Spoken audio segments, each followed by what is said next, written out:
इसके बारे में एक लाइन लिख लेंगे।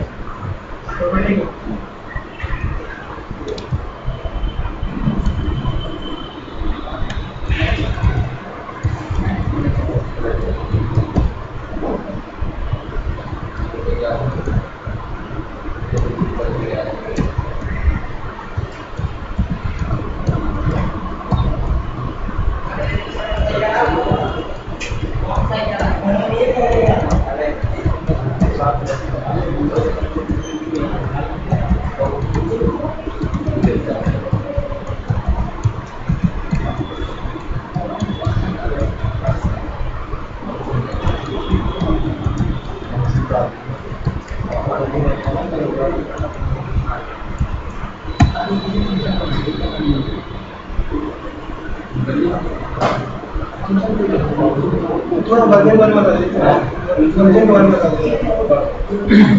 बता दो।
Okay, let's implement property. चलिए इम्प्लीमेंट करते हैं।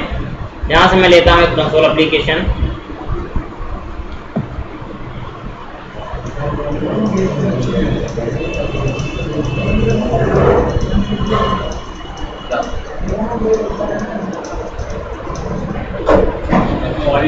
Hello, good morning.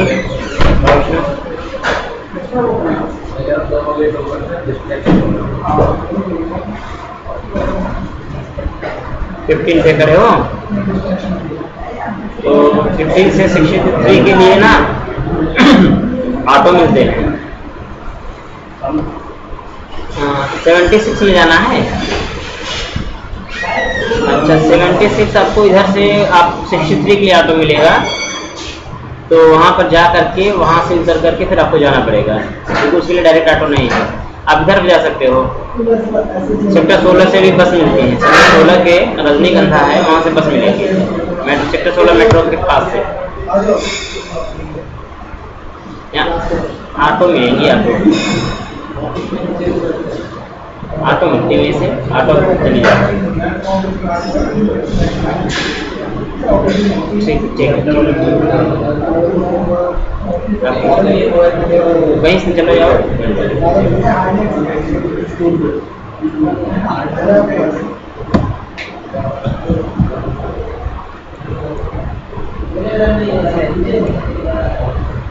चलिए, तो यहाँ पर एक हमने सिंपल सा एप्लीकेशन लिया, हम एक क्लास ऐड कर लेंगे। Let's add a class. मान लीजिए कस्टमर क्लास हो गई, कस्टमर डॉट, ठीक है, कस्टमर क्लास हो गई। इसमें कुछ आप प्रॉपर्टी सेट कर लीजिए, कुछ वेरिएबल बना लीजिए, जैसे private let's INT customer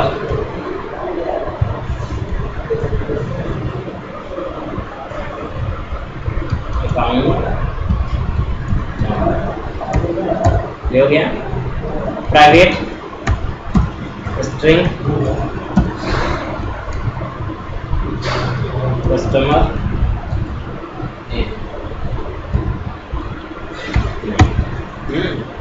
then private मान लीजिए डेसिमल कस्टमर बैलेंस, ठीक है। Account number, customer account number का नेम हो गया, बैलेंस होगा, ठीक है। तीन प्रॉपर्टी सेट करते हैं, ठीक है। और जस्ट एक वेरिएबल ले लेंगे हम INT, nothing but public INT it's underscore या फ्लैग डायरेक्टरी लेते हैं। ये कुछ वेरिएबल लिए मैंने, ठीक है। अब यहाँ पर बेसिकली घर से ट्रांजिशन करना, जब ट्रांजिशन आप करते हैं तो आपका जो पहले डाटा होता है वो लोड होता है आपका डेटाबेस से। कस्टमर की फंक्शन कहीं पहले से रखी होती है, वो इन्फॉर्मेशन वहाँ से लोड होकर के एप्लीकेशन में आ जाती है। उसका जो इन्फॉर्मेशन होती है, जो बैलेंस होता है, डिटेल होती है, वो लोड होकर के आ जाती है। सबसे पहले हम क्या करेंगे, उसे लोड करने के लिए कंस्ट्रक्टर बनाएंगे, ताकि जैसे वो कार्ड सर्व करे या कुछ भी करता है, ऑटोमेटिक क्या हो, उसकी सारी डिटेल लोड हो जाए अपनी मशीन में, ठीक है। देन वहाँ से वो ट्रांजेक्शन करेंगे। तो उसके लिए हम बनाते हैं जैसे पब्लिक कस्टमर कंस्ट्रक्टर एंड पास कर दीजिए इसमें INT account number comma string name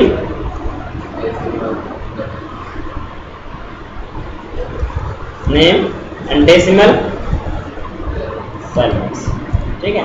और आप इसे सेट कर दीजिए एक डिफॉल्ट रूप से वैल्यू को। यहाँ पर कैसे सेट करना है आपको, simply underscore customer account number is equal ACNO and same condition में underscore customer name equal name and same term में कस्टमर बैलेंस इज इक्वल। तो ये कंस्ट्रक्टर में कुछ वैल्यूज आपकी सेट हो गई। जैसे क्लास का ऑब्जेक्ट बनेगा, ऑटोमेटिक ये वैल्यू आएंगी और यहाँ पर सेट हो जाएंगी पहले बाय डिफॉल्ट रूप से। अब इनकी हम प्रॉपर्टी इंप्लीमेंट करेंगे, ठीक है। तो बेसिकली प्रॉपर्टी इंप्लीमेंट करेंगे, हम क्या इंप्लीमेंट करते हैं, जस्ट मैं सेट कर रहा हूँ public INT let's customer account customer account number. तो उसमें प्रॉपर्टी सेट करना है आपको, जस्ट सेट करें एंड गेट।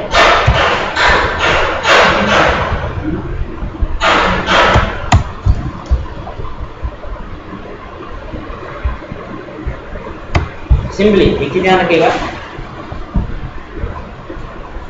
आप एक तो बहुत सिंपल और इम्प्लीमेंटेड प्रॉपर्टी है। यहाँ पर सेट गेट कीवर्ड, दो कीवर्ड ऐसे होते हैं जो दो कीवर्ड ऑटोमेटिक वैल्यू को set by keyword automatic value जो वहाँ सप्लाई करेंगे ला करके इस वेरिएबल में सेट कर लेगा, ठीक है। और गेट कीवर्ड जो होता है वो ऑटोमेटिक वैल्यू को रिटर्न कर देता है। फिलहाल के लिए मैं ये नहीं करके मैं सिंपल सा फंडा अपनाऊंगा। पहले मैं सेट प्रॉपर्टी इंप्लीमेंट करूंगा, तो लेट्स से सेट एंड अब पास है customer account number, underscore customer account number is equal let's value and same term में इसे बंद करके गेट प्रॉपर्टी कॉल करेंगे, गेट और करा देंगे रिटर्न क्या अंडरस्कोर कस्टमर कुछ इस तरीके से।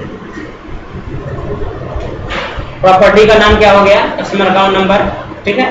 सेट के लिए कस्टमर अकाउंट नंबर में वैल्यू जो भी आएगी वहां पास होगी वो सेट हो जाएगी कस्टमर अकाउंट नंबर में, और वही वैल्यू गेट्स के थ्रू क्या होगी रिटर्न हो जाएगी, ठीक है। सेम टर्म में आपको बाकी सारी प्रॉपर्टी भी इंप्लीमेंट करनी है, मतलब आपको नेम भी इंप्लीमेंट करना पड़ेगा, जस्ट पब्लिक स्ट्रिंग कस्टमर, ठीक है। Set property set underscore customer name equal value and then get underscore return underscore customer and the same term में बैलेंस के लिए public decimal and customer balance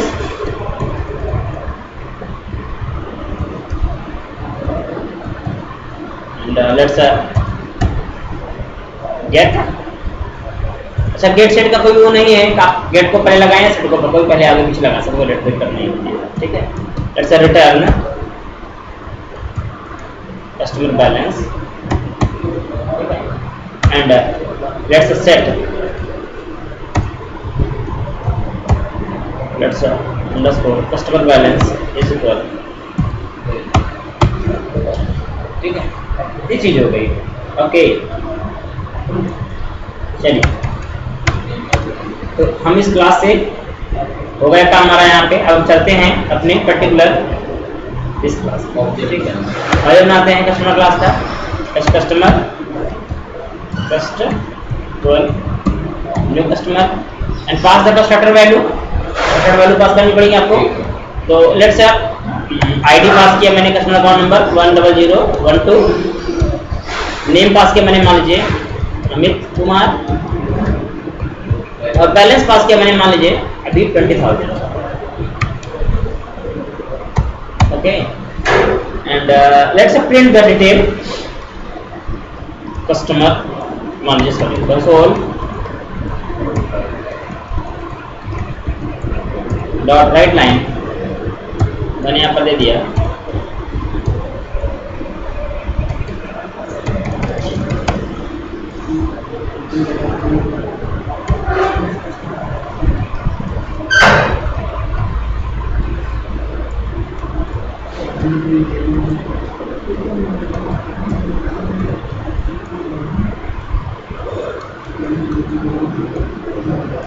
customer dot PS के लिए और C customer वहाँ पे इसको नहीं कर सकते हो, कस्टमर डॉट सीएस हमारा पेज है, उस पेज पे हम इसको कॉल नहीं कर सकते। आप उसी में बनाओ उसी में कॉल करो, क्या फायदा फिर होगा, फिर तो कोई मतलब नहीं है ना।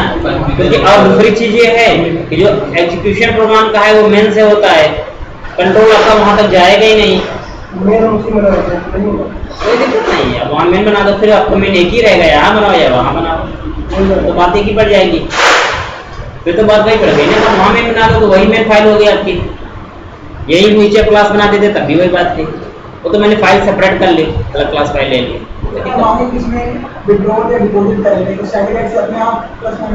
वही तो हम करना चाहते हैं, वही करना चाहते हैं।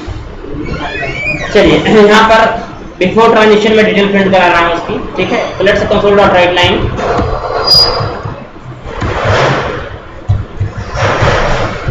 Customer account number let's plus first dot customer account, okay.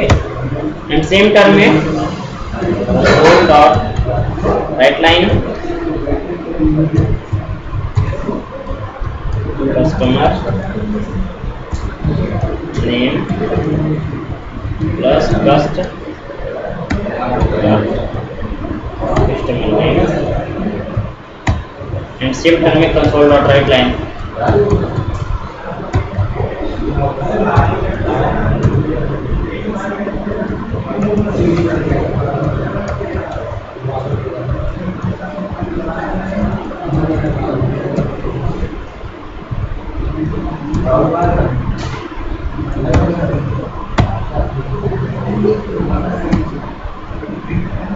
Okay, ये हो गया कुछ अमाउंट, ठीक है। चलिए कुछ ट्रांजेक्शन करते हैं। फॉर एग्जांपल कस्टमर कुछ विड्रॉल करना चाहता है, ठीक है। जैसे withdrawal cost minus is equal, मान लिया उसने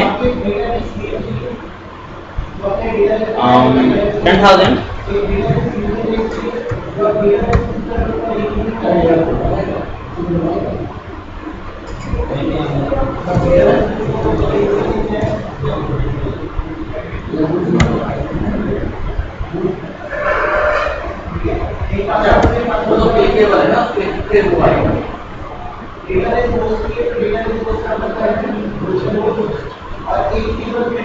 सॉरी गलत किया मैंने, एक्चुअल ऑब्जेक्ट है वो first dot balance minus is equal first dot balance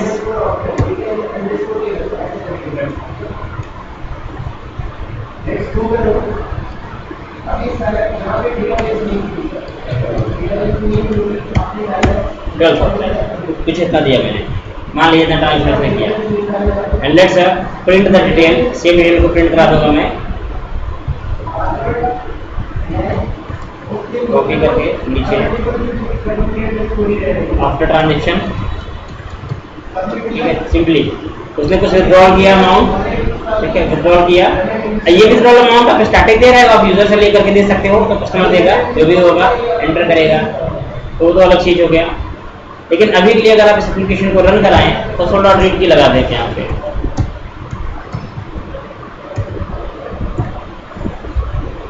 और इसको रन करें।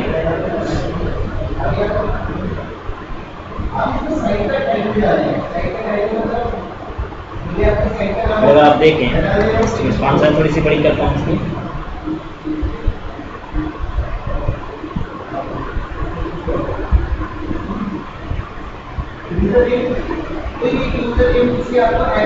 कस्टमर डिटेल में देखें, before transaction customer number what ever Amit Kumar, ये बहुत अच्छा करना होगा font size,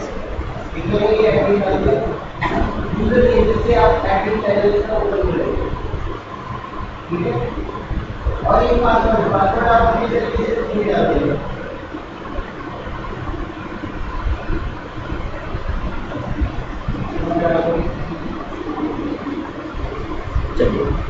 customer detail before transaction, account number इतना है, कस्टमर नेम ये है, बैलेंस इतना है, ठीक है। एंड जैसे उसने ट्रांजेक्शन किया, आप देख रहे हैं ट्रांजेक्शन होने के बाद क्या हो गया, account number whatever Amit Kumar and balance 8,000 होगा, ठीक है। ऑटोमेटिक प्रॉपर्टीज क्या हुई आपकी, वैल्यू वहां पर पहले का सेट के थ्रू सेट हो गई, जो डेटाबेस से आ गई मान लीजिए, आपने उसको सेट कर दिया एंड देन इसके बाद आपने इसे सेट कर दिया, ट्रांजेक्शन की ट्रांजेक्शन जाकर के वैल्यू सेट हो गई इस वेरिएबल में, एंड देन इस वैल्यू को फिर आप डेटाबेस में सप्लाई कर देंगे। बट ये चीज तो आपने एक बार बिना सेट किया वो ट्रेडिशनल मेथड, वो ट्रेडिशनल मेथड है। और ये प्रॉपर्टीज बेनिफिट क्या है, बेनिफिट ये है कि यहाँ पर पहला बेनिफिट ये है, वहां पर हमें एक वैल्यू को सेट करने के लिए दो मेथड बनानी पड़ती थी, एक सेट मेथड एक गेट मेथड। यहाँ पर हम एक ही वेरिएबल से मतलब कस्टमर अकाउंट नंबर से ही कस्टमर अकाउंट नंबर सेट भी कर रहे हैं और गेट भी कर रहे हैं, ठीक है। और उसमें प्रॉब्लम क्या होती थी, वहां पर जो आपको डेटा पास होता था वो आप मेथड के थ्रू पास करते थे, और ये जो डेटा पास होता है ये डायरेक्ट होता है जिसका एक वेरिएबल, ठीक है। दूसरी चीज ये है कि वो जो होता है मेथड में क्या होता है, प्रोसेसिंग होती है वो स्लो होता है, प्रॉपर्टी डायरेक्टली वेरिएबल में जाकर के वैल्यू सेट हो जाती है, ये उससे कई गुना फास्ट होता है एप्लीकेशन लेवल पे। इसीलिए एप्लीकेशन में उसे नहीं यूज करते हैं, आप प्रॉपर्टी अप्लाई करते हैं हमेशा। यहाँ पर हमने मतलब जो यूजर है जिसका बैलेंस निकालना है, अच्छा, यहाँ पर एक ड्रॉबैक भी है, उसको समझेंगे। मान लीजिए उसका बैलेंस जो है 20,000 है, ठीक है, और उसने यहाँ पर दे दिया अकाउंट ट्रांजेक्शन करने के लिए 25,000, ठीक है।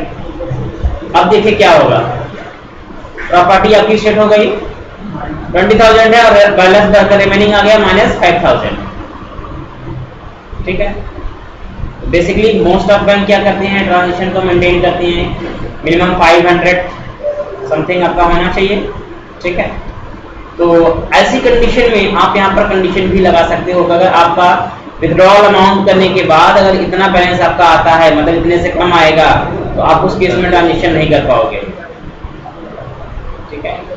तो सिंपली हम कर सकते हैं कैसे, इसको दर्शाएंगे यहाँ पे, और यहाँ पर बैलेंस जहाँ पर हमने सेट किया हुआ है, बैलेंस पे सेट करने वाली चीज पे हम यहाँ पे क्या करेंगे, एक कंडीशन लगा देंगे, if value is greater than 500, ठीक है, तो उसके इसमें प्रॉपर्टी सेट होंगी, ठीक है। और अगर ऐसा नहीं होगा, लेट्स से एल्स पार्ट एक लगा दीजिए, और हमने फ्लैग वेरिएबल अभी लिया हुआ है, फ्लैग इज इक्वल टू 1 कर देते हैं, ठीक। बेसिकली अभी जो वैल्यू आपका, अगर वैल्यू जो आपका है करेंटली वेरिएबल प्रॉपर्टी का, इसमें अगर 500 से अधिक होगा तभी ये बैलेंस सेट होगा, कंडीशन ट्रू होगी और बैलेंस सेट होगा, अदरवाइज बैलेंस सेट नहीं होगा, फ्लैग की वैल्यू 1 हो जाएगी, जबकि फ्लैग की वैल्यू पहले से ही 0 है, ठीक है। लेट्स डू, तो यहाँ मैसेज तो प्रिंट करा सकते हैं मैं इसमें नहीं करा, प्रॉपर्टी से मैसेज नहीं प्रिंट कराते, कोई वैल्यू केवल रिटर्न कराते हैं, बस अच्छा केवल रिटर्न लेते हैं, प्रिंट नहीं कराएगा। एंड यहाँ पर अगर आप इसे रन करें और देखें तो करेंटली आपका ट्रांजेक्शन पहले हुआ नहीं, ट्रांजेक्शन हुआ नहीं, ठीक है। और अगर आपको यूजर को दिखाना हो ट्रांजेक्शन क्यों नहीं हुआ, तो आप लोग आसानी से दिखा सकते हैं, यहाँ पे कंडीशन लगा दो, यहाँ पर एक कंडीशन लगा दो, इफ फ्लैग जो आपका है just trust dot flag is equal 1, क्यों, क्योंकि अगर 1 तब हुआ होगा जब वैल्यू सेट नहीं हुई है, तो हमने कहा यहाँ पर कंसोल डॉट राइट लाइन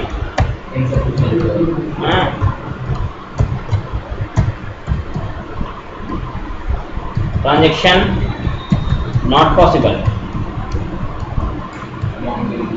ठीक है।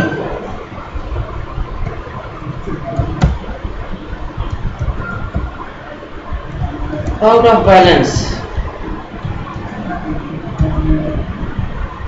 एल्स पार्ट में आपका ये पूरा काम कर लेगा, ठीक है।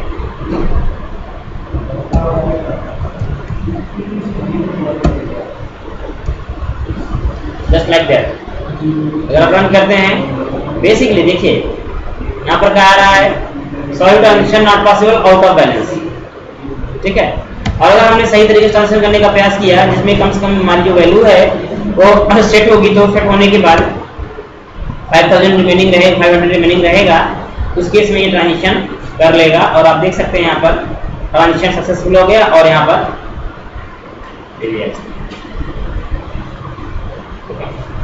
ये चीज होती है। तो प्रॉपर्टीज में आप कंडीशन भी लगा सकते हो कि कितने पर वैल्यू सेट करनी है, कितने वैल्यू सेट नहीं करनी है, कंडीशन अपने हिसाब से इंप्लीमेंट करके लगा सकते हो।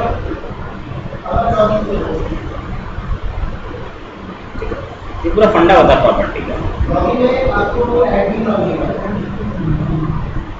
एक बार इसका पूरा सिनेरियो देखिए, समझिए और फिर पूछिए इसमें से। फ्लैग का कंसेप्ट बहुत सिंपल सा है। फ्लैग पहले वेरिएबल हमने जो ले लिया, इसको हमने रख दिया है 0, टॉप पे लिया हमने, एकदम डिक्लेयर कर लिया, इसको 0 साइन कर दिया, ठीक है। और फ्लैग की वैल्यू यहाँ पर मैंने रखी है 1 कब रखी है, जब वैल्यू आपकी सेट नहीं होगी, मतलब अगर ये कंडीशन फॉल्स हो गई, हाँ, तो वैल्यू सेट नहीं होगी, एल्स पार्ट में आएगा, फ्लैग की वैल्यू 1 हो जाएगी। तो अगर हमें यूजर इंटरफेस में मिलता है फ्लैग की वैल्यू 1, फ्लैग की वैल्यू 1 मिलता है, तो सिंपली हम कह सकते हैं इसे कि अगर फ्लैग की वैल्यू 1 है तो बहुत सिंपल सी बात है, ट्रांजेक्शन नहीं हुआ है, वैल्यू सेट नहीं हुई है, ट्रांजेक्शन नहीं हुआ है, मतलब फ्लैग की वैल्यू 1 है। हमने वहां पर चेक किया, बोला फ्लैग की वैल्यू अगर 1 है ट्रांजेक्शन नॉट पॉसिबल, फ्लैग की वैल्यू अगर 1 नहीं है एल्स पार्ट में गए ट्रांजेक्शन पॉसिबल ही होगा। एक वेरिएबल है, nothing but variable, simple variable, simple variable. आप किसी और नाम का ले सकते हो, कुछ भी ले सकते हो, डजंट मैटर। ये तो पब्लिक के लिए प्राइवेट के लिए फ्लैग ही देते हैं, फ्लैग को लेते हैं। Variable flag is for temporary variable, क्योंकि उसको हम टेम्परेरी यूज कर रहे हैं, उसका कोई हमारा परमानेंट यूज नहीं है। उसको टेम्परेरी अपनी लॉजिक में, अपने एक्स्ट्रा, जैसे हम लोग वेरिएबल लेट्स कर लेते हैं जनरली मैथमेटिक्स में, अज्यूम कर लेते हैं, assume x equal weight y equal that, वैसे हमने x को भी यहाँ पे अज्यूम कर लिया, बस टेम्परेरी है। आप क्या पूछ रहे हैं? मतलब अपने लिए इसको भी हम प्राइवेट ले सकते हैं ना? प्राइवेट ले लेंगे जरूर, लेकिन फिर इसकी भी प्रॉपर्टी सेट करनी पड़ेगी, इसकी वैल्यू सेट कैलकुलेट करने के लिए, क्योंकि प्राइवेट ले लेंगे तो वहां से एक्सेस कैसे होगा? यहाँ पे जो हम इसे एक्सेस कर रहे हैं, यहाँ से कैसे एक्सेस होगा? क्योंकि प्राइवेट हो जाएगा तो सेम क्लास के अंदर स्कोप हो जाएगा, इधर एक्सेसिबल नहीं रहेगा। अच्छा, इसमें कोई सिक्योरिटी का इशू भी नहीं है हमारे पास, जरूरी नहीं है कि आपका सब प्राइवेट हो, इससे तो तुमने कोई वैलिडेट ही करना है ना।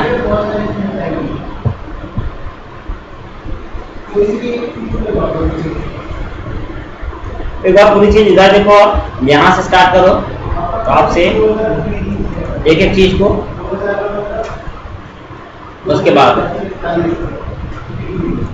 चाहे तो आप इसे नोट कर लो, बेटर रहेगा समझने के लिए। पहले एक क्लास बनाएंगे, दैट्स अ कस्टमर क्लास। हाँ, एक चीज और देखिएगा, ये इंडस्ट्री पैटर्न है, ये जो हम लगाते हैं वेरिएबल के नेम सामने अंडरस्कोर, ये इंडस्ट्री पैटर्न है, ये आपको लगाना पड़ता है। इसे लगाना पड़ता है क्योंकि आप इसी नाम का प्रॉपर्टी भी सेट करते हैं और इसी नाम का वेरिएबल भी बनाते हैं। सर एक मिनट नीचे करना, नहीं इतना भी नीचे, थोड़ा ऊपर, जो स्टार्टिंग में आपने वो करें तो एक। अच्छा एक चीज बताओ, वो जो पीछे आपने कॉल कराया ऑब्जेक्ट के साथ इसको, जो ये क्लास बनाई है, तो ये अंडरस्कोर क्यों नहीं दिया वहाँ पर? अरे यहाँ से तो ये पास कर रहे हैं ना हम, ये कहाँ से? तो यहाँ पर जो कॉल कर रहे हैं वहां से हम कॉल इन्हें कर रहे हैं ना, प्रॉपर्टी के थ्रू कर रहे हैं ना, हम इन्हें कर रहे हैं ना, इसीलिए तो मैंने बोला आपको अंडरस्कोर लगाने का मतलब ये है कि हम वेरिएबल को वहां एक्सेस नहीं करते हैं, हम किसे करते हैं, प्रॉपर्टी के थ्रू उनको रीड राइट कर रहे हैं। चलिए नोट करिए।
नीचे कर दे, नहीं रुको सर, रुको के साथ करना।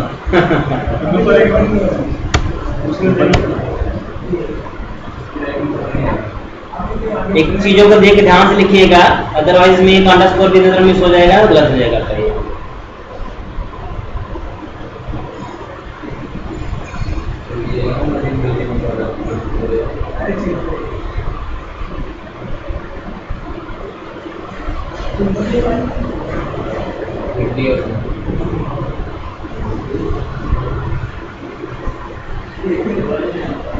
आफत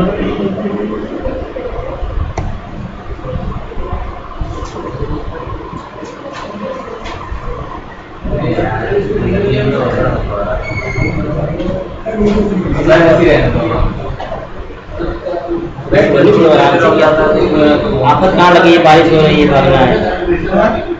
कौन सी आफत कौन हो रही है? बारिश हो रही है, भागना है जल्दी से। लिखो आराम से। बारिश हो गई तो बाहर इधर तो नहीं हो रही है, कुछ लोग बता रहे हैं वो कहीं कहीं हो रही है। अच्छा इधर हुई है सुबह ना, इधर बारिश हुई है, लेकिन हमारे तरफ इधर नहीं हुई है। मतलब इधर से एक इधर अच्छी हुई है, दिल्ली में थोड़ी देर में तो बहुत अच्छी बारिश हुई है। समझपुर तो हुई सर।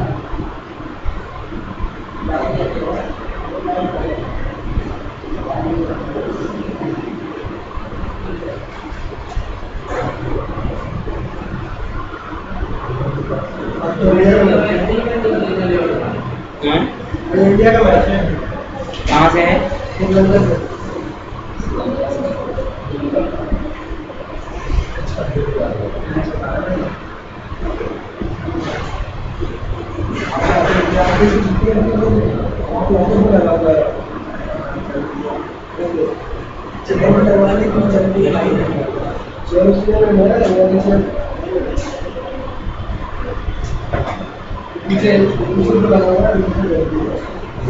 में तो देना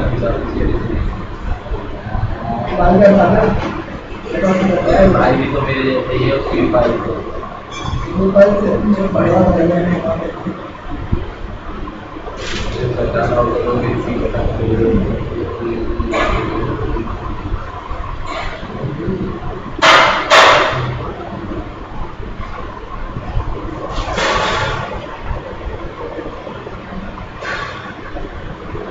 कर दो सर, थोड़ा दोस्त बता।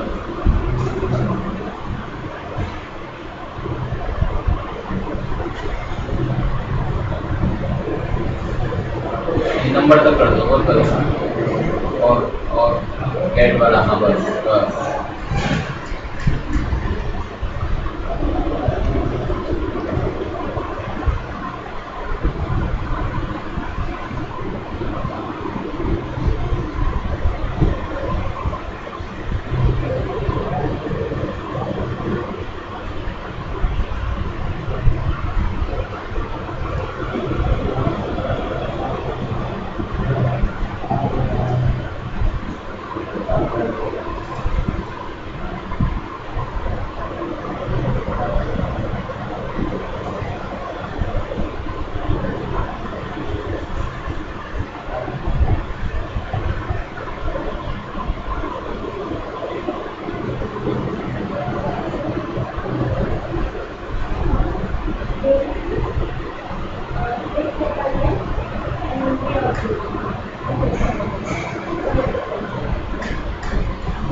सर मैं ना वो पढ़ रहा था, ये जो आपने बताया ना टाइप कास्टिंग, तो इसमें derived class to base class जो कन्वर्ट किया होता है, मतलब ड्राइव क्लास मतलब इनहेरिटेंस, जब इनहेरिटेंस होता है तो जो पेरेंट क्लास होती है उसे बेस क्लास बोलते हैं, जो चाइल्ड क्लास होती है उसे ड्राइव क्लास बोलते हैं।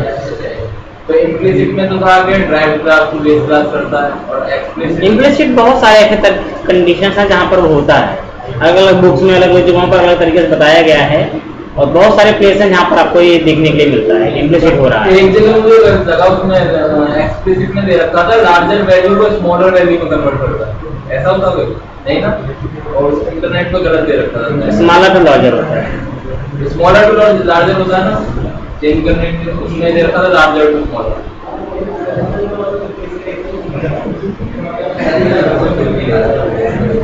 ऐरे सब वैल्यू टाइप है, ये कुछ भी निकालना नहीं होगा, रेफरेंस टाइप ये लोग क्या करते हैं ना, गलत वो उड़ाते हैं इंटरनेट पे। हाँ ऐरे रेफरेंस टाइप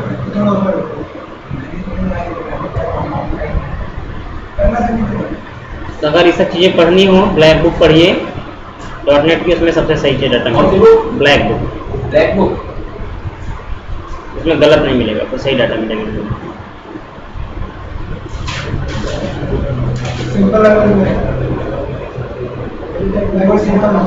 सिंपल बहुत टफ नहीं है, इजी है, ठीक ठाक है, बहुत मतलब ऐसा नहीं है कि नहीं समझ में आएगा। आपके पास पढ़ी है PDF? ब्लैक बुक की शायद होनी चाहिए, मैंने पढ़ी थी कभी, मेरे पास थी, लेकिन कुछ लोग मैंने पढ़ने के बाद कुछ लोग ले गए, उसको वापस ही नहीं किए, जो ले गया आपका दिया नहीं। हार्ड कॉपी थी आपके पास? हाँ बुक्स मैंने खरीदी। बुक वगैरह ना हार्ड ही बेहतर होती है पढ़ने के लिए, हाँ सही कह रहे, सॉफ्ट कॉपी में नहीं आता वो, मतलब फीलिंग। मोबाइल आ गया तो हमको कोई बुक पढ़ना छोड़ दिया, वीडियो लोग देखते हैं जैसा, तो जियो वाले लोग ब्लैक बुक वगैरह पढ़ने का ना मजा ही कुछ है। तो ब्लैक बुक में जो अलग से एग्जांपल्स भी दे रखे हैं। ब्लैक बुक वगैरह में जो चीज़ आपको मिल जाएगी ना तो कहीं आपको साइट पे मिलेगी, ना तो कहीं आपको किसी वीडियो मिलेगा। नहीं मैं ये कह रहा हूँ, मतलब एग्जांपल्स भी होते हैं हर एक चीज का। एग्जाम्पल होते हैं, बस समझाया जाए, बहुत ज़्यादा डेप्थ एग्जाम्पल नहीं होते हैं, मतलब जैसे रियल टाइम इम्प्लीमेंट कर नहीं दिखा दिया एग्जाम्पल, ऐसा नहीं मिलेगा आपको, बस वहाँ पे दिखाया जाएगा कि वो डेप्थ में थ्योरी होती है, आगे किसका क्या यूज होता है, मतलब डेप्थ थ्योरी होती है।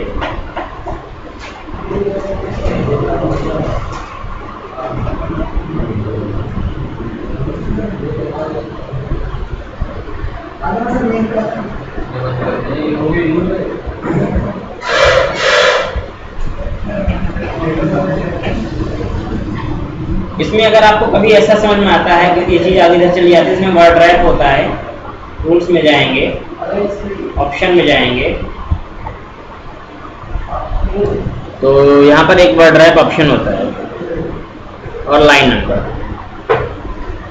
इन दोनों चीज़ों का प्रैक्टिस करते हैं तो लाइनिंग भी आ जाएगी, और ये जो कंटेंट आपका जब इधर जाएगा ना तो ऑटोमेटिक ये काट करके नीचे कर देगा, मतलब इधर आपका कंटेंट डिस्टर्ब नहीं होगा। आप बताए थे कंट्रोल सी या कंट्रोल आर से पूरा सेट होता है, हाँ, कंट्रोल के कंट्रोल डी, अगर कोड आप राइट करते हैं, कोड फर्स्ट पॉइंट हो गया है, कंट्रोल के दबाइए, फिर कंट्रोल डी दबा दीजिए, साथ में कंट्रोल के कंट्रोल डी,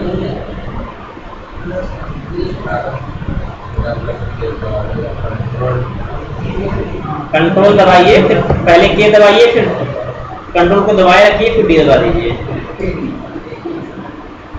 कोड आपका सेट हो जाएगा प्रॉपर।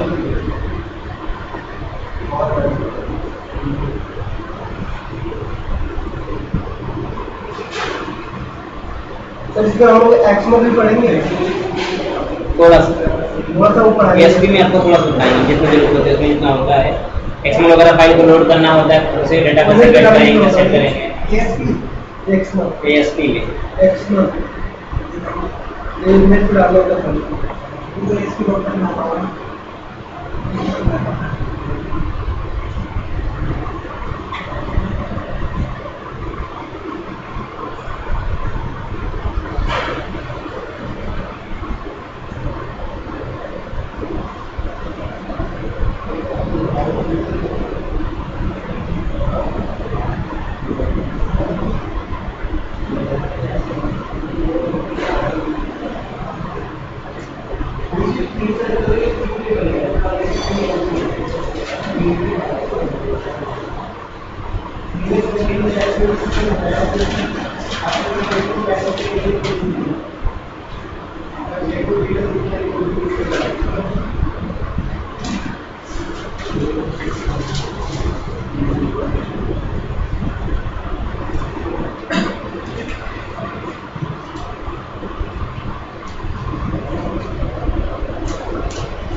इसके बाद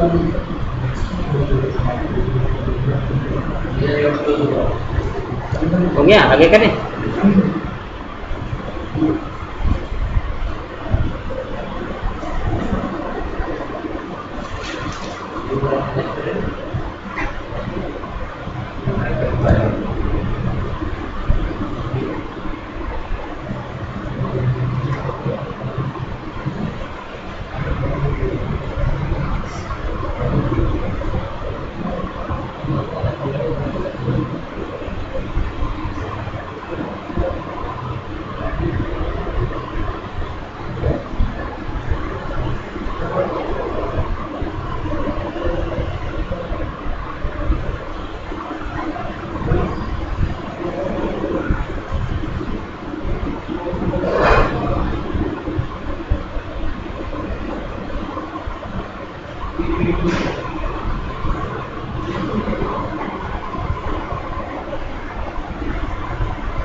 नहीं आती है, तो जो आप बता रहे हो 600-700 आएगी।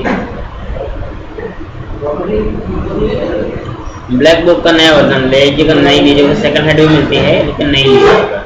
सेकंड हैंड मिलती है, सेकंड हैंड मिलती है लेकिन न्यू लीजिएगा, क्योंकि क्या होता है ना, नए वर्जन जो होती है नई नई चीज़ें उसमें रहती हैं, पुराने वाले में कुछ कम चीज़ें मिलेंगी आपको।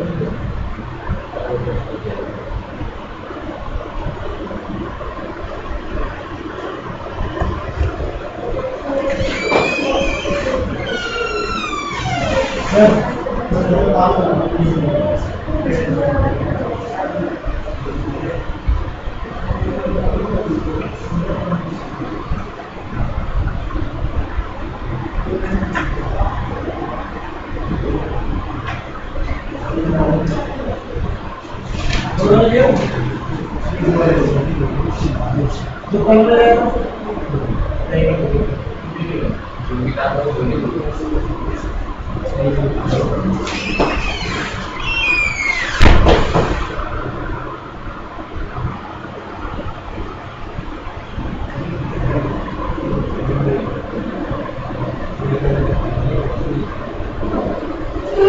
गया। इसको एक बार देख लीजिए कॉपी में और समझ लीजिए, फिर उसके बाद पूछिए अगर कुछ ना समझ में आता है।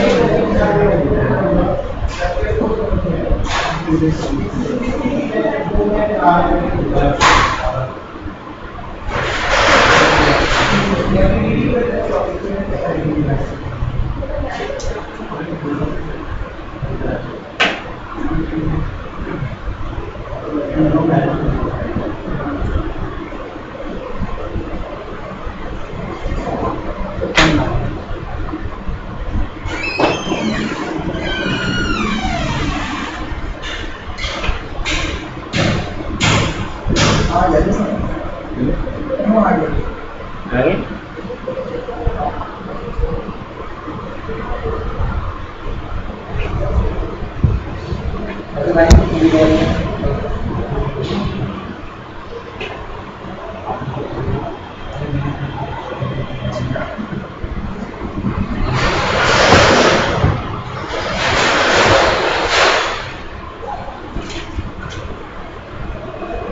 रेंज होती है ना, लोड की रेंज कम होती है, डेसिमल की ज़्यादा होती है। बड़ी वैल्यू ज़्यादातर डेसिमल प्रयोग किया जाता है, बड़ी वैल्यू चाहिए तो 4 डेसिमल लेना पड़ेगा। अदरवाइज आप फ्लोट भी ले सकते हो छोटी वैल्यू के लिए।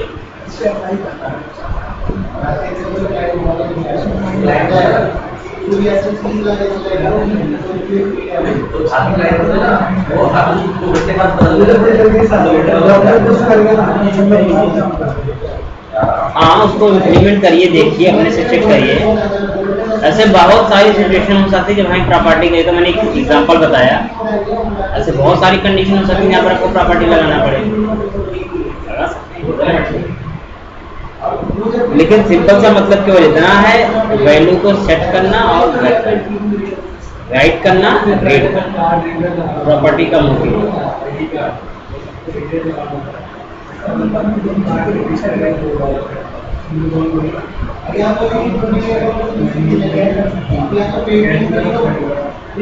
तो फिलहाल के लिए चाहिए, इसको अब हम रखते हैं।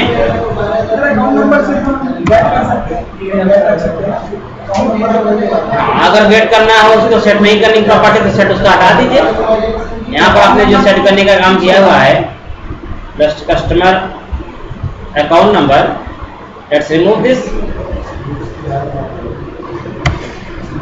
ठीक है, हटा दीजिए, कोई दिक्कत नहीं है। अब इसे कोई सेट नहीं कर पाएगा, यहाँ से केवल गेट कर सकता है। फिक्स होता है, आप इसे सेट कर दिए बस। वो तो आपको ऊपर डिपेंड करना चाहता है कौन प्रॉपर्टी देना चाहते हैं कौन से नहीं। इसका डीएलएल फाइल किधर होगा, निकालना होगा, तो इसका डीएलएल फाइल निकालना तो कहाँ से होगा? डीएलएल फाइल, जो आपने बताया इसका डीएलएल फाइल बना होगा। डीएलएल फाइल तब बनती है जब हम उसको लाइब्रेरी बनाते हैं। हमने भी लाइब्रेरी डॉट टीएक्सटी बना रहे हैं ना, हम तो लाइब्रेरी बनाएंगे तब डीएलएल फाइल बनाएंगे। इसका जो कंटेंट डॉट टीएक्सटी है डॉट डीएलएल, एक्चुअली ये जो फाइल होती है नॉर्मल जो प्रोग्राम होते हैं वो डॉट टीएक्सटी बनते हैं, जो लाइब्रेरी होती है वो डॉट डीएलएल बनते हैं। तो हमने लाइब्रेरी बनाई होती तो वो डॉट डीएलएल होती है। जितना बनाना चाहो जितनी भी अलग अलग। आपने प्रोग्राम सीएस किया और कस्टमर सीएस कैसे ये लाइब्रेरी ऐड होता है? लाइब्रेरी में भी ऐसी होती है, वो फाइलें होती हैं जिनको ऐड करना पड़ता है हमें। ऐड कर करके हम क्लासेस बना करके डिफाइन कर देते हैं, बाद में वो उसको हम कॉल कर लेते हैं रेफरेंस दे करके। इसमें और उसमें केवल इतना अंतर है, अगर हम यहाँ पर एक राइट क्लिक करें और गो टू डेफिनेशन पे क्लिक करें ना, तब मैं इसके कोड वाले सेक्शन भेज देगा ये, और कोड वाले सेक्शन पे आपको सारा का सारा कोड जो होगा वो दिख जाएगा। लेकिन अगर आप डीएलएल फाइल के थ्रू किए होते इस काम को, ये दिखाई नहीं देता है, सिक्योर हो जाता है। बस फायदा क्यों इतना होता है। जहाँ इसको आप सेव किए होंगे वहाँ पर दो फाइलें बनेंगी, इसका और हाईलाइट नहीं होता है वो फाइल कौन। अभी देखिए यहाँ पर नॉर्मल अभी डीएलएल फाइल बनी नहीं, यहाँ पर है, यहाँ पर केवल फाइल दो फाइल बनी है। एक फाइल बनती है CS और ये EXE, visual studio 10 project console application 7। इसके अंदर आप आएंगे, देखिए यहाँ पे बना है customer.cs फाइल और program.cs फाइल, दो फाइल मिल रही है यहाँ पे। और अगर आप बिल के अंदर जाएंगे, डिबग के अंदर जाएंगे, इसके अंदर आपको देखिए कंसोल एप्लीकेशन की एक एप्लीकेशन फाइल बनी है EXE फाइल, ठीक है। ये फाइल आपकी जो है इंडिविजुअल यही रन करती है, यही फाइल आपकी रन कर रही है करंटली, ये फाइल आपकी रन कर रही है ना, यही फाइल रन कर रही है। ये फाइल तब तक वर्क करती है जब तक आपका प्रोग्राम एडिटिंग मोड में होता है। कंपाइल जब कर लेता है प्रोग्राम आपका सक्सेसफुली, ये जो फाइलें होती है CS कन्वर्ट होकर के EXE में कन्वर्ट हो जाती है, उसमें चली जाती है। तो वो जो कोड होता है, इसमें जो कोड होता है या कोड MSIL कोड होता है, इंटरमीडिएट लैंग्वेज कोड, और यही कोड एग्जीक्यूट होता है बार बार कितनी बार आप प्रोग्राम को रन कराएंगे यही एग्जीक्यूट होगा। अगर आपने डीएलएल बनाया होता तो लाइब्रेरी डॉट डीएलएल होता और उसे आप रेफर करते। डीएलएल फाइलें सेल्फ कॉलेबल नहीं होती है, मतलब वो खुद को कॉल नहीं कर सकती, उन्हें कोई और कॉल करेगा, जबकि EXE फाइलें खुद में कॉल होती है। अगर हम डीएलएल फाइल को रन कराना चाहें तो नहीं रन करेंगे डायरेक्टली, उसे किसी प्रोग्राम में किसी EXE में एक्सेस करके रन कराएंगे। लाइब्रेरी का मतलब होता है रीयूजेबल कोड, कोई यूज करेगा, वो खुद ही नहीं यूज होता है, उसे कोई यूज करता है, कोई EXE वो भी यूज करेगा इसे।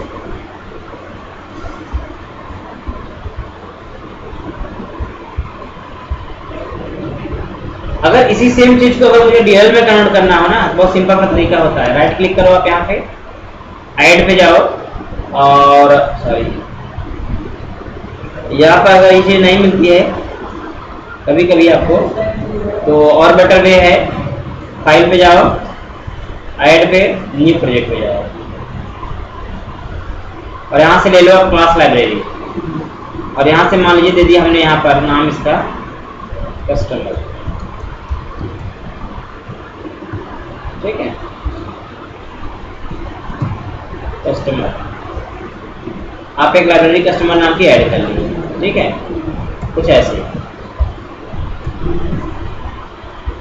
तो थोड़ा सा जूम करते हैं। क्लास का नाम यहाँ पे देखिए, एक लाइब्रेरी बनी है, एक क्लास बनी है, इस क्लास का नाम राइट क्लिक करिए, रीनेम करके चेंज कर दीजिए। मैं कस्टमर सेम बनाता हूँ .cs बनाता हूँ, ठीक है, customer.cs हो गई ये फाइल।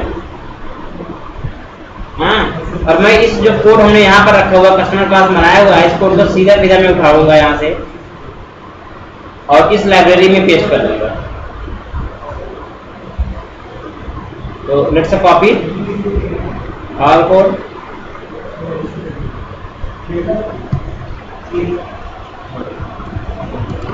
कॉपी करिए, यहाँ पर ला करके पेस्ट करिए, ठीक है।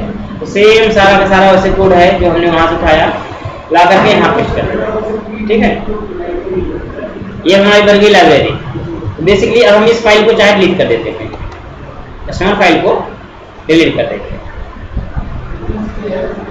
और लाइब्रेरी में है, इस लाइब्रेरी को हम क्या करेंगे, बिल्ड कर लेंगे, ठीक है।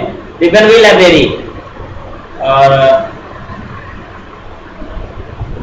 यहाँ पे चलेंगे प्रोग्राम CS में, तो यहाँ पे एरर आ जाएगी। अभी एरर क्यों आ रही है, क्योंकि लाइब्रेरी तो हमने बना ली है लेकिन रेफर नहीं किया है, रेफर करना पड़ेगा। तो रेफर करने का तरीका क्या होगा, ये लाइब्रेरी आपकी बनी है, लाइब्रेरी आपकी सेम प्रोजेक्ट के अंदर बनी है। अगर आप इसको देखते हैं, ये जो बनती है अपने सेम प्रोजेक्ट के अंदर, कहाँ बनेगी,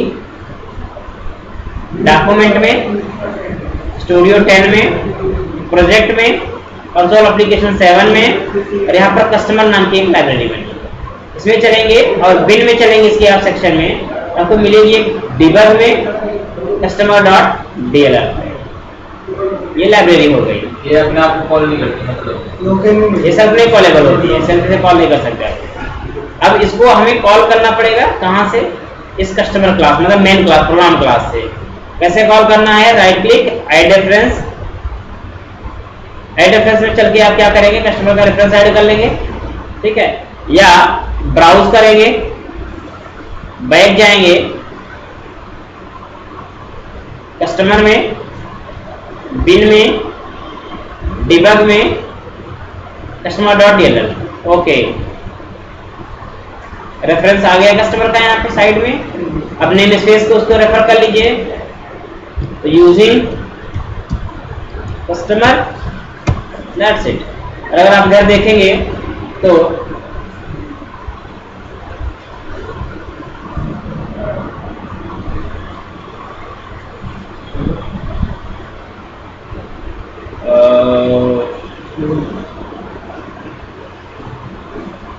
एक मिस्टेक की है हमने थोड़ी सी यहाँ पर।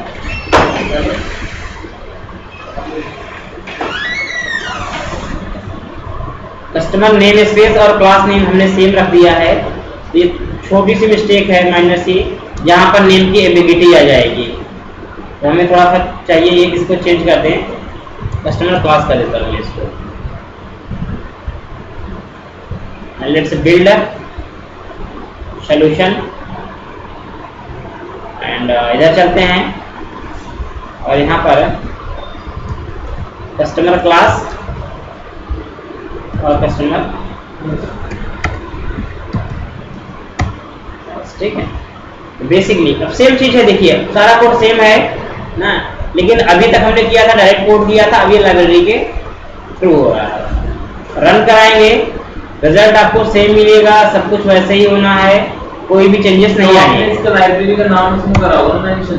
हाँ, अब लाइब्रेरी हमने रेफर कस्टमर नाम की लाइब्रेरी बना लिया, उसको रेफर कर लिया, और यहाँ पर उस कस्टमर क्लास की, उस क्लास को अभी बनाया लाइब्रेरी के अंदर जो है, उसके थ्रू ये काम कर दिया, उसमें बाकी सारा कोड हमने किया है।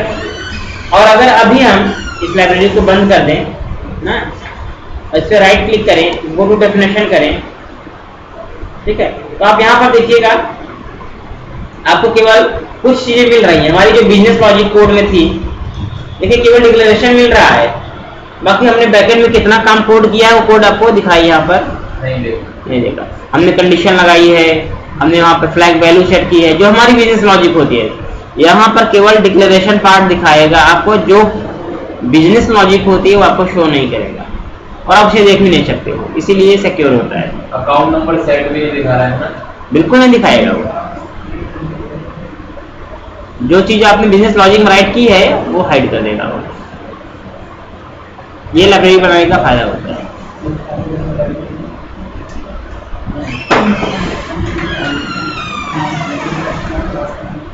ठीक है, चलिए, तो इसी साथ ये कंसेप्ट खत्म होता है। इसके बाद हम लोग करेंगे उसका अगला कंसेप्ट इनहेरिटेंस।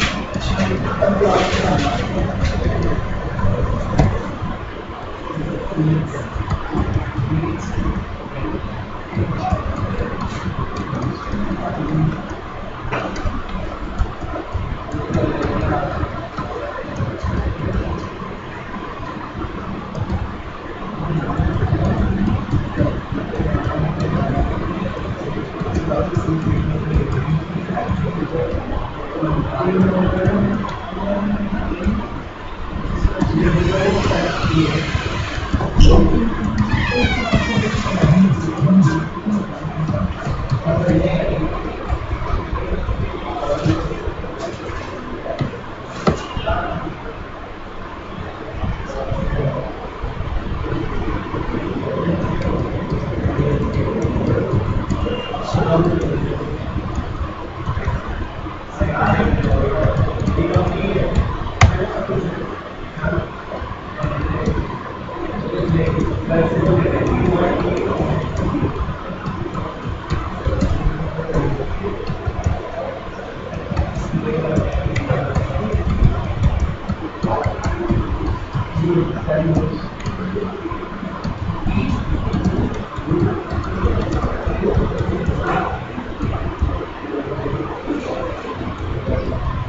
क्या चल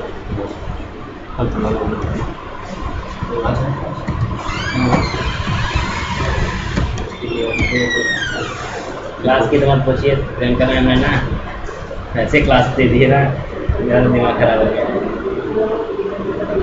सही 2 घंटे क्लास की 2 बैच आपको दिमाग खराब है, कैसे पढ़ाऊंगा? डिजाइनिंग क्या डॉटनेट दे दिया, डिजाइनिंग दे दिया, ये फिर करके कुछ भी दे दिया, सबसे ज़्यादा बीमारी 2 से 4 में 2 बैच।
इसमें से मल्टीपल ऐसे नहीं दे सकते, क्लास पे और डॉट का नाम पॉइंट नहीं दे सकते।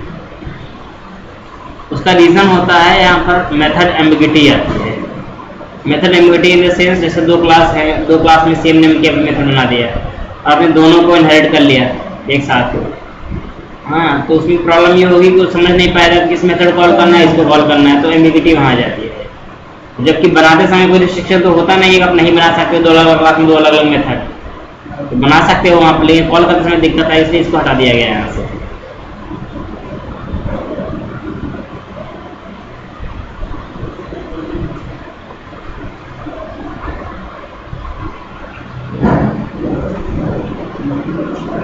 C++ में हो जाएगा ना? सी में नहीं होता, C plus plus. C plus plus pure object oriented है, उसमें पॉसिबल है, उसमें सपोर्ट करता है डायरेक्टली।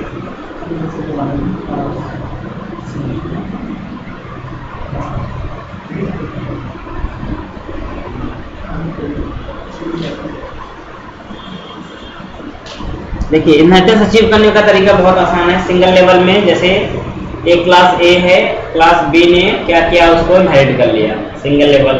एक क्लास ए है, एक क्लास बी है, क्लास सी है, सी ने इनहेरिट किया बी को, बी ने इनहेरिट किया ए को, यहाँ पर मल्टी लेवल हो गया। ठीक है, हाइब्रिड कोई भी, जैसे एक क्लास ए है, एक क्लास बी है, क्लास सी है, क्लास डी, क्लास ई है। ठीक है, तो ए क्लास ने क्या, सी क्लास ने ए को किया, डी ने ए को किया, बी ने सी को किया, इन द सेंस डिसऑर्डर्ड में।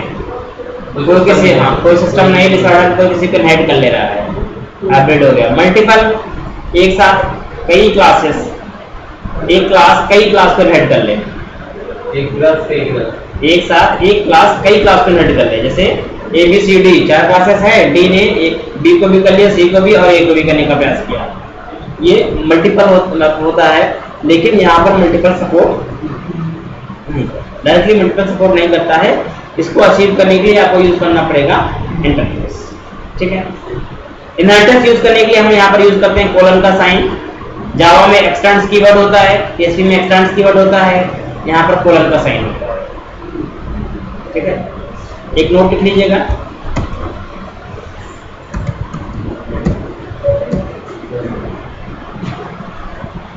जावा में किसका होता है? एक्सटेंड्स।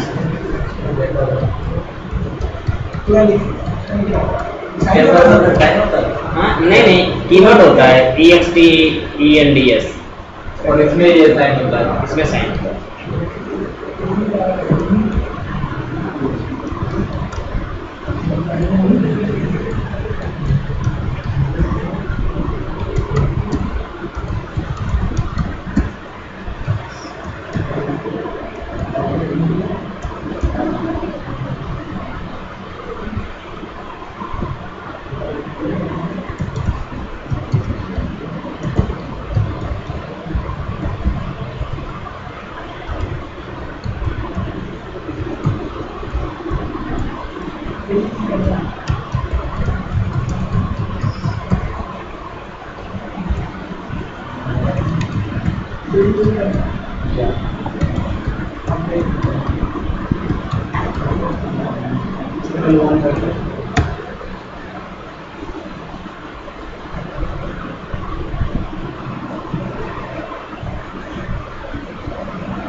शील्ड एक कीवर्ड होता है, अगर आप क्लास के सामने लगा देते हैं तो आपकी क्लास को कोई इनहेरिट नहीं कर सकता।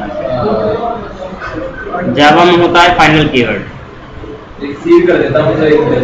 जावा में PHP में फाइनल कीवर्ड होता है, आपका शील्ड कीवर्ड होता है।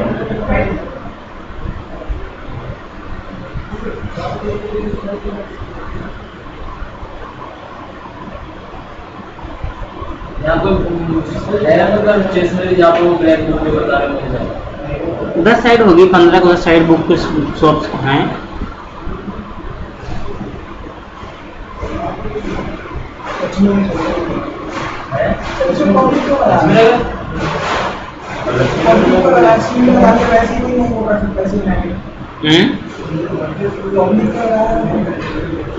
शील्ड कर दीजिए ना उसे, नहीं पब्लिक हटा दीजिए, कोई दिक्कत नहीं है। शील्ड पे कोई फर्क नहीं पड़ता, शील्ड की डायरेक्टली शील्ड लगा दीजिए बस।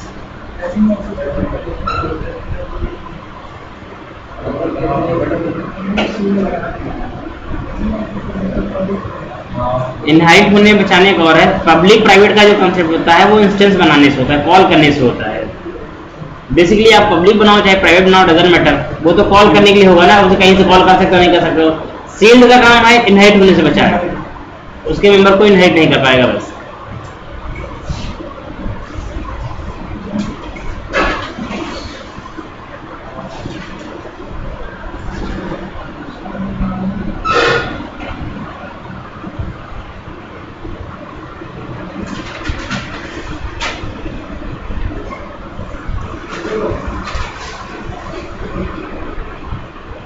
चलिए सिंपली एग्जांपल करके देखते हैं इन सब चीज़ों का। पहले तो मैं इसको डाल देता हूँ रीजन में।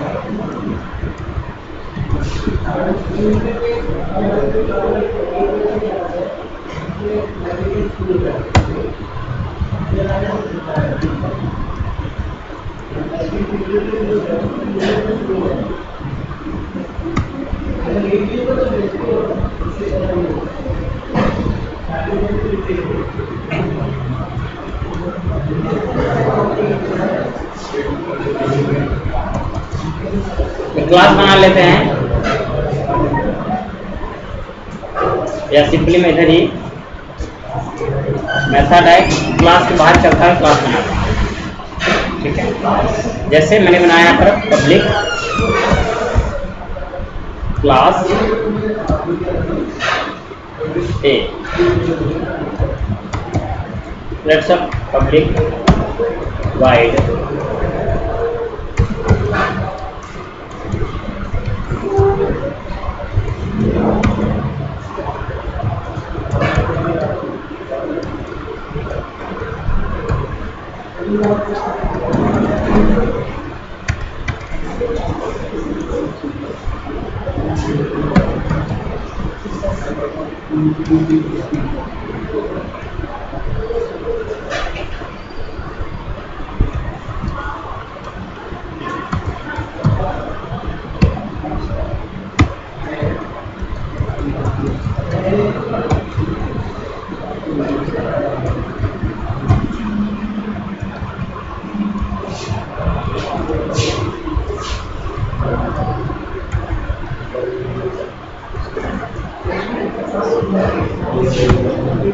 क्लास ये हो गई पब्लिक क्लास बी एक्सटेंड ए।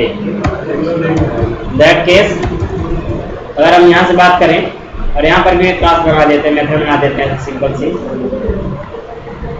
तो यहाँ पर मान लीजिए मेथड 2 हो गई है और क्लास बी मेथड कॉल। तो यहाँ पर सिंगल लेवल का इनहेरिटेंस है जहाँ पर बी क्लास क्या कर रही है, ए क्लास को इनहेरिट कर रही है। ठीक है, और हम चलेंगे अगर यहाँ पर बी क्लास कॉल बनाएंगे, जस्ट बी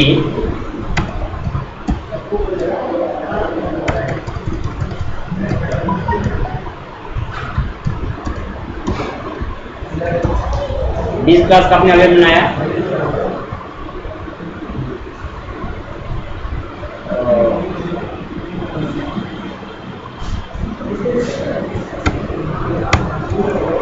क्लास से आउट जाना पड़ेगा आपको, तो क्लास के अंदर ही आपके पास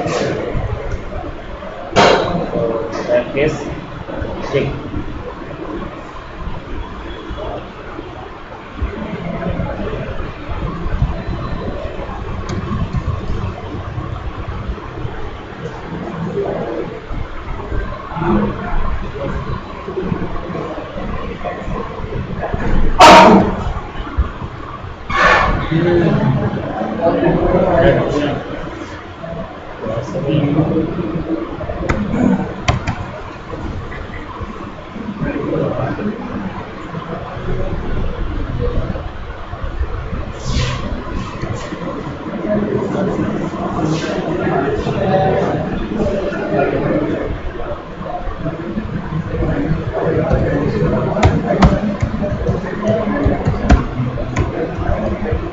देखिए बी के ऑब्जेक्ट के थ्रू अगर आप ओबीजे डॉट करते हैं तो यहाँ पर आपको दोनों मेथड मिलेंगे, मेथड 1 जो कि ए क्लास में है, मेथड बी जो कि बी क्लास में है। तो आप दोनों मेथड को यहाँ से कॉल कर सकते हो, मतलब पेरेंट के भी कॉल कर सकते हो, चाइल्ड के भी कॉल कर सकते हो। ध्यान रहे यहाँ पर जब काम होता है, जब क्लास का ऑब्जेक्ट बनाएंगे सबसे पहले जो प्रायोरिटी मिलती है वो पेरेंट को मिलती है। पहले पेरेंट क्लास का ऑब्जेक्ट बनेगा, पेरेंट क्लास के मेंबर इनिशियलाइज हो जाएंगे, उसके बाद फिर चाइल्ड क्लास का ऑब्जेक्ट बनेगा, चाइल्ड क्लास के मेंबर इनिशियलाइज हो मतलब जो इनहेरिट कर रहा है पहले उसको ऑब्जेक्ट बनेगा जिसे किया जा रहा है।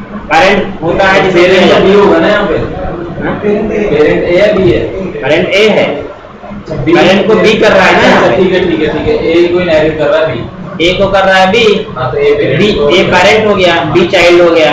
तो सबसे पहले जो ऑब्जेक्ट बनेगा ए क्लास का बनेगा। आपने भी बनाया ना आपने तो भाई हमने बी के थ्रू ए को भी इनहेरिट करने का मतलब क्या है, हम ऑब्जेक्ट बनाएंगे ए क्लास का, बन जाएगा दोनों का, दोनों को कॉल कर सकते हैं। हमने अगर बी का बनाया तो बी में सबसे पहले बनेगा जो ए का बनेगा, अच्छा पेरेंट का बनाएगा, इंटरनल प्रोसेस जो हाँ, होगा वो ए का होगा, ए का होगा। उसके बाद फिर चाइल्ड पर आएगा, तब वो ए के साथ बी के साथ काम करेगा। ठीक है, तो आप दोनों मेंबर्स को कॉल कर सकते हो। ठीक है, इसे प्रूव करना हो, समझना हो तो आप कैसे समझ सकते हैं, सिंपली ये है, आप क्या करिए इस क्लास को ऑब्जेक्ट बना दीजिए, एक कंस्ट्रक्टर बना दीजिए पब्लिक ए,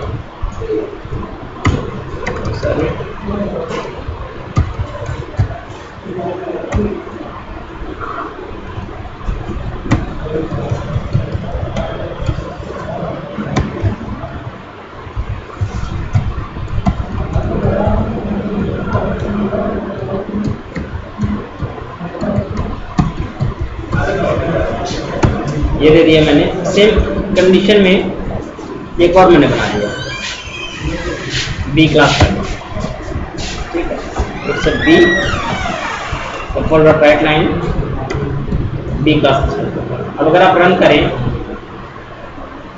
तो आप देख पाएंगे पहले क्या हो रहा है, ए क्लास का कंस्ट्रक्टर कॉल हो रहा है, फिर बी का क्लास कॉल हो रहा है, फिर ये मेथड कॉल हो रही है, एक क्लास एक मेथड कॉल। ठीक है, इसका मतलब ये है कि जिसको पहले मेमोरी मिली वो पहले कॉल हो गया, इसको बाद में मिली वो बाद में कॉल हुआ।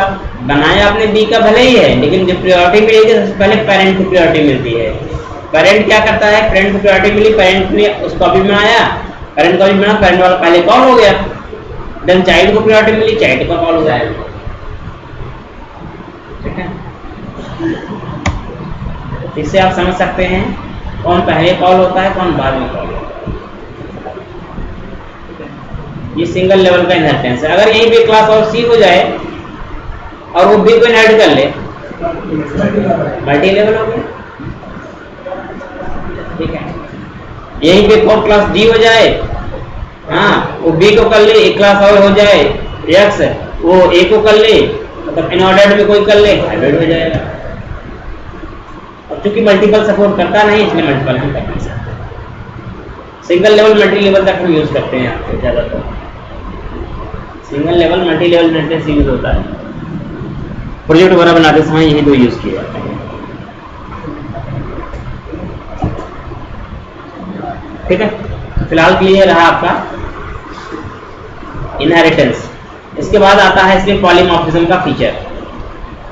ठीक है, आप लोग इसे इंप्लीमेंट करके देखिएगा। और अच्छे से पॉलीमॉर्फिज्म, पॉलीमॉर्फिज्म का मतलब होता है एक ही थिंग्स के मल्टीपल फॉर्म, एक ही चीज के मल्टीपल फॉर्म। पॉली मतलब मेनी, मॉर्फिज्म मतलब फॉर्म्स। ठीक है, मेनी फॉर्म्स। कराओ पॉलीमॉर्फिज्म देखिए, नेक्स्ट लेक्चर में कराओगे ना,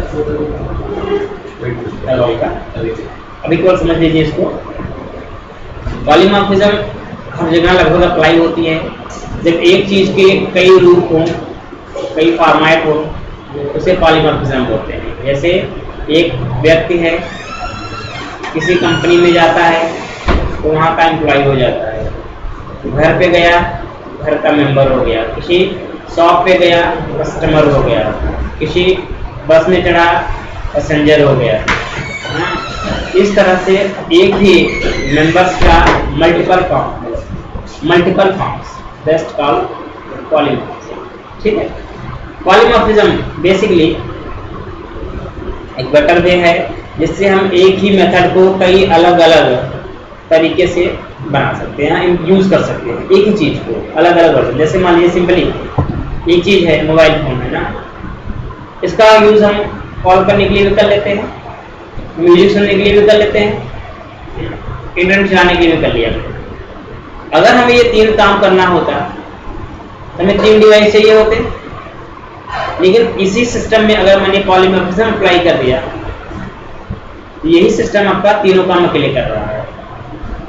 अकॉर्डिंग टू रिक्वायरमेंट जैसा चाहिए हम उसको ऐसे यूज कर ले रहे हैं।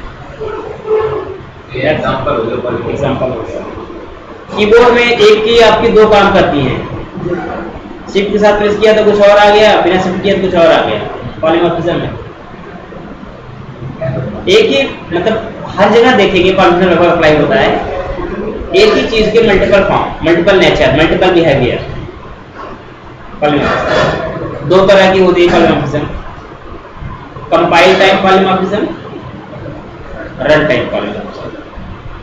कंपाइल टाइम पॉलीमॉर्फिज्म हम लोग ओवरलोडिंग या स्टैटिक पॉलीमॉर्फिज्म बोलते हैं, static binding. Run time polymorphism को ओवरराइडिंग या डायनामिक बाइंडिंग या लेट बाइंडिंग भी बोलते हैं रन टाइम को, और कंपाइल टाइम को अर्ली बाइंडिंग बोलते हैं। मतलब आप चाहे उसे कंपाइल टाइम पॉलीमॉर्फिज्म को बोल दो ओवरलोडिंग, चाहे अर्ली बाइंडिंग, चाहे स्टैटिक बाइंडिंग। ठीक है, रन टाइम को चाहे आप ओवरराइडिंग बोलो, चाहे लेट बाइंडिंग बोलो, चाहे डायनामिक बाइंडिंग बोलो। 2 तरह की पॉलीमॉर्फिज्म। कंपाइल टाइम और रन टाइम का मतलब आपको समझ में आता है कि जो कंपाइल टाइम पॉलीमॉर्फिज्म होती हैं वह जब हमारा प्रोग्राम कंपाइल कर रहा होता है तब प्रोसेस होती है। प्रोग्राम जब कंपाइल कर रहा होता है तब प्रोसेस होती है, तो कंपाइल टाइम पॉलीमॉर्फिज्म होती है। प्रोग्राम जब हमारा एग्जीक्यूट करने जाता है, रन करने जाता है, तब जो प्रोसेस होती है पॉलीमॉर्फिज्म वो रन टाइम पॉलीमॉर्फिज्म होती है। ठीक है, तो दोनों में अलग अलग केसेस हैं जिनको हम समझेंगे आगे चल के क्या होता है, कैसे होता है कल की क्लास में। ठीक है, फिर उनका इम्प्लीमेंटेशन करके आपको दिखाऊंगा वैसे कैसे इम्प्लीमेंट कर सकते हैं। दो समझिएगा, केवल overloading overloading compile time polymorphism, overriding run time polymorphism. Overloading early binding, overriding late binding. ठीक है सर, हमने ना कुछ दे दिया करो, जैसे 3 मिनट किया तो क्वेश्चन दे दिया करो, क्वेश्चन दे दें, खाना मिल जाएगा कुछ करने का। बिल्कुल क्वेश्चन दे देता हूँ।